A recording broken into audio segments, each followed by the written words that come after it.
खाकी वर्दी अंगावर असताना एका पोलीस निरीक्षकाने काँग्रेसतर्फे आयोजित करण्यात आलेल्या नेत्याच्या वाढदिवसाच्या कार्यक्रमात जाऊन भाषण केलं। नांदेड जिल्ह्यातील देगलूर पोलीस ठाण्याचे पोलीस निरीक्षक मारुती मुंडे यांचा प्रताप आहे।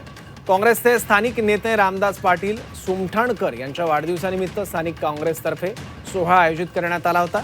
या सोहळ्यात हजेरी लावत अंगावर खाकी वर्दी असताना भाषण केलं। मतदारसंघाची पुनर्रचना जरी झाली तरी तुमचा अश्वमेध कोणी आईचा लाल रोखू शकणार नाही असं मुंडे म्हणाले। मतदारसंघाची पुनर्रचना जरी झाली तर तुमचा जे काय अश्वमेघ आहे कोणता मायचा लाल पण रोखू शकणार नाही। याच्यासाठी तुमचे फक्त आशीर्वाद पाहिजे आणि हे आशीर्वाद कायमस्वरूपी असावेत हीच मी आई तुळजाभवानी चरणी प्रार्थना करतोय। रामदास पाटील साहेबांना भरपूर प्लस पॉइंट आहेत।